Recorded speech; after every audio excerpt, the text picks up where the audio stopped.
So I'd like to continue the process, continue the progress, and let's move forward. Because on May 8th, you got to remember one thing. We either keep moving forward, or we stop, turn around, and step backwards. And that's what we've got to decide on May 8th.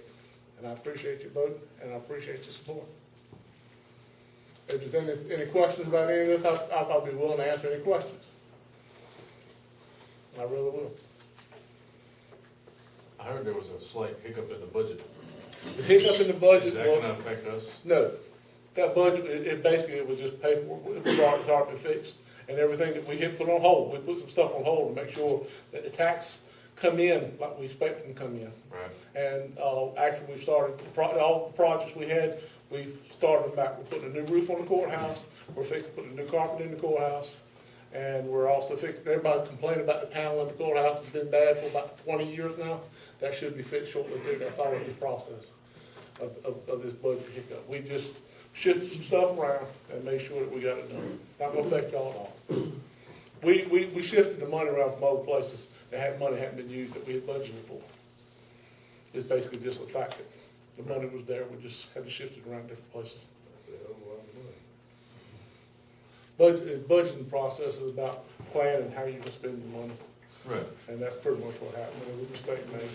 And, I guess little is relative, but. well, it's little, $300,000 is not little, but it was, we had to fix it. It's one thing you can't do. You can't stop and just turn around and say, I don't know what to do with it. Well, that's a It fact. had to be fixed, so we fixed it, and the project is moving forward. And we won't have a tax increase because of it this year. Yes, sir. I got a question for you. They're steadily cutting teachers and cutting stuff from the schools and what have you. I understand a lot of that comes from the state. All of it comes from states. Right now, most of it's coming from the feds. We are going to fund the schools more this year than we have. 2-3 weeks ago, there was about a 5-page insert in the Gates County Index of people that owed back taxes. Some of them were in there from 1999 on. Mm-hmm. That's a process too that has been for several years. I mean, I'm talking about years on back. There's nothing been done. When I first come in, they had put a plan to start looking at 3 years back.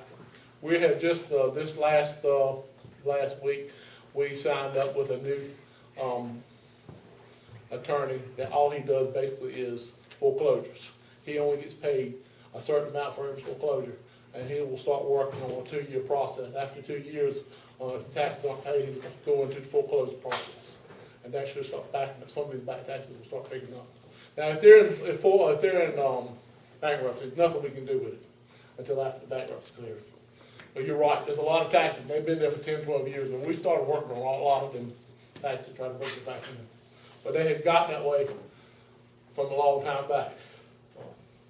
The last 4 years, we've actually collected. So one of the things that we put in effect that's really kind of caught me several different times is the fact you can't get a permit unless your taxes are paid up to build anything.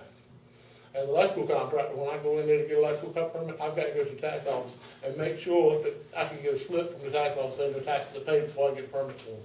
The first time I went in there, the taxes hadn't been paid. So they had to pay their taxes before I could get an electrical permit to do work on them. But that's made a lot. There's been not many taxes collected in the last 3 or 4 years because just because of that process. It just blew my mind. Like I said, it was like Me too. When I first saw it, I didn't realize there was that much. you know, But see, they never advertised that far back in the newspaper. It was just this year's taxes. Y'all been in Gates County a long time. Gates County only advertised last year's taxes. Now we're advertising for 10 years back. People didn't know about that until here in the last couple of years. We put that forward to make sure they were advertised. But the new, I forget what his name is, but the new attorney that's going to be handling foreclosures, he gets paid by the job instead of getting billed by the hours. So he's going to be a whole lot more aggressive. Actually, he wanted us to go to a 1 year. If it was 1 year delinquent, he wanted us to start foreclosure process. But we decided to look at the 2 year because it had been so long with nothing going on. So the 2 years, and maybe down the line we'll look at 1 year closer, but 2 years is a good spot right now to start. But you'll see, I think you'll see a whole lot more of that in the next year or so to come as he starts getting moving on these. He takes so many of them, they're right out there, and the more he does, the more money he makes. he gets a percentage of per job, he'll get so much money. Before we had several we foreclosed on, that we actually we had paid him more than what the taxes were owed on the land. And, the last two, well, I think one property that was sold actually brought less than what we had to pay him for services. So that's why part of this new project was to get him and board, this new guy on board. Return, and that's what he does. That's all he does is collect taxes for counties. You got several counties across the state that he actually does taxes for right now. Anything else? Ron? You were quoted in this paper index several weeks ago as saying that spending $1.5 million was equal to buying a pack of paper clips. No, that ain't what I said. That ain't what I said. That's the way you were quoted. Well, what I Is that said, the way you feel? And No. in the future, if something comes up to spend $1.5 million, you don't feel like you need to ask the people of the county, or you just go ahead and spend it? I believe we got a lot of input. Now, the question was referendum. Legally, we couldn't have a referendum. And if you have, and the word I said was, if you have a referendum on every issue that comes up, it'd be like having a referendum on buying a set of paper clips. Well, That's what I a long said. ways apart, $1.5 million. Well, but the point was, we went in to look at this referendum. It was illegal to have a referendum.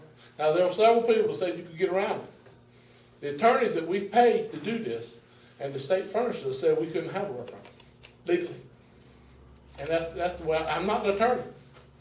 We paid an attorney to do attorney work.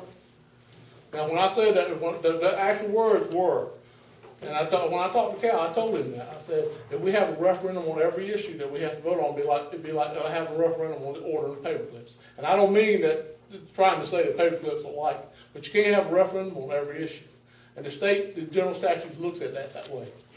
And the commissioners, that's what they're elected to do, is to try to make decisions. Now, if we were going to do that library in a different way, we would have had to have a referendum. If we want to set up a dedicated levy, dedicated tax. All right, the county said, we want to raise your taxes for 2 cents to build this library.